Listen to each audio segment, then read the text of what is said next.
श्री राधे कृष्ण भगवान की जय। भक्तमाल के प्रथम श्रोता श्री भगवान जी को प्रणाम, सभी साधु संतों और महापुरुषों को प्रणाम और आप सभी श्रोताओं को प्रणाम। अभी हम श्री भक्तमाल जी में हरिवल्लभ यानी भगवान के प्रिय भक्तों में श्री चंद्रहास जी का चरित्र सुन रहे हैं। चंद्रहास के साथ दुष्ट बुद्धि का षड्यंत्र। चंदनपुर रियासत की ओर से कुंतलपुर को 10,000 स्वर्ण मुद्राएं कर के रूप में प्रतिवर्ष दी जाती थी। चंद्रहास ने उन मुद्राओं के साथ और भी बहुत से धन रत्नादि उपहार भेजे। दुष्ट बुद्धि ने जब चंदनपुर राज्य के ऐश्वर्य एवं वहाँ के राजकुमार के सुप्रबंधन की बहुत प्रशंसा सुनी, तब स्वयं वहाँ की व्यवस्था देखने वे चंदनपुर आए। राजा तथा राजकुमार ने उनका हृदय से स्वागत किया। यहाँ आकर जब दुष्ट बुद्धि ने चंद्रहास को पहचाना, तब उनका हृदय व्याकुल हो गया। उन्होंने इस लड़के को मरवा डालने का पूरा निश्चय कर लिया। उन्होंने एक पत्र देकर कहा, युवराज, बहुत ही आवश्यक काम है और दूसरे किसी पर मेरा विश्वास नहीं। तुम स्वयं यह पत्र लेकर कुंतलपुर जाओ। मार्ग में पत्र खुलने न पाए, कोई इस बात को न जाने, इसे मदन को ही देना।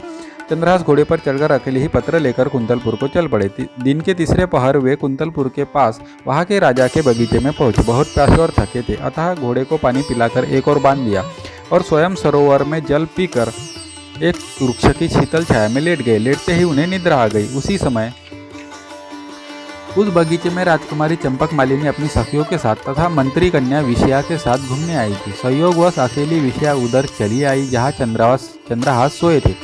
इस परम सुंदर युवक को देखकर वह मुग्ध हो गए और ध्यान से उसे देखने लगे। उसे निद्रित राजकुमार के हाथ में पत्र दिख पड़ा। कुतूहलवश उसने धीरे से पत्र खींच लिया और पढ़ने लगी।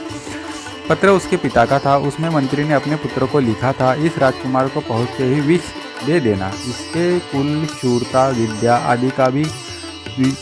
आदि का कुछ भी विचार न करके मेरे आदेश का तुरंत पालन करना। मंत्री की कन्या को एक बार पत्र पढ़कर बड़ा दुख हुआ। उसकी समझ में ही न आया कि पिताजी ऐसे सुंदर देव कुमार को क्यों विष देना चाहते हैं। सहसा उसे लगा कि पिताजी इससे मेरा विवाह करना चाहते हैं। वे मेरा नाम लिखते समय भूल से या अक्षर छोड़ गए। उसने भगवान के प्रति कृतज्ञता प्रकट की कि पत्र मेरे हाथ लगा कहीं दूसरे को मिलता तो कितना अनर्थ होता। अपने नेत्र के काजल से उसने पत्र में विष के आगे उससे सटाकर यह लिख दिया, जिससे विषया दे देना पड़ा जाने लगा।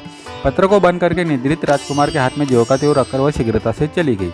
चंद्रहास की जब निद्रा खुली, तब वे शीघ्रता पूर्वक मंत्री के घर गए। मंत्री के पुत्र मदन ने पत्र देखा और ब्राह्मणों को बुलाकर उसी दिन गोधूली मुहूर्त में चंद्रहास से उन्होंने अपनी बहन का विवाह कर दिया। विवाह के समय कुंतलपुर नरेश स्वयं भी पधारे।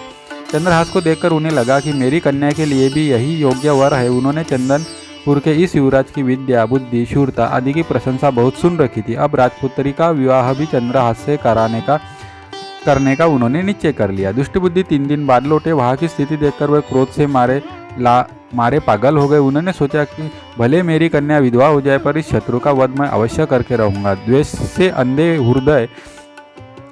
अंधे हुए हृदय की यही स्थिति होती है। अपने हृदय की बात मंत्री ने किसी से नहीं कही। नगर से बाहर पर्वत पर एक देवी का मंदिर था। दुष्ट बुद्धि ने एक क्रूर वधिक को वहाँ यह समझाकर भेज दिया कि जो कोई देवी की पूजा करने आए उसे तुम मार डालना। चंद्रहास को उसने यह बताकर कि भगवानी की पूजा उसकी कुल प्रथा के अनुसार होनी चाहिए, सायंकाल देवी की पूजा करने का आदेश दिया। इधर कुंतलपुर नरेश के मन में वैराग्य हुआ। ऐसे उत्तम कार्यों को करने में सत्पुरुष देर नहीं करते। राजा ने मंत्री पुत्र मदन से कहा, बेटा, तुम्हारे बहनोई चंद्रहास बड़े सुयोग्य है। उन्हें भगवान ने ही यहाँ भेजा है। मैं आज ही उनके साथ राजकुमारी का ब्याह कर देना चाहता हूँ। प्रातःकाल उन्हें सिंहासन पर बैठाकर मैं तपस्या करने वन चला जाऊंगा। तुम उन्हें तुरंत मेरे पास भेज दो।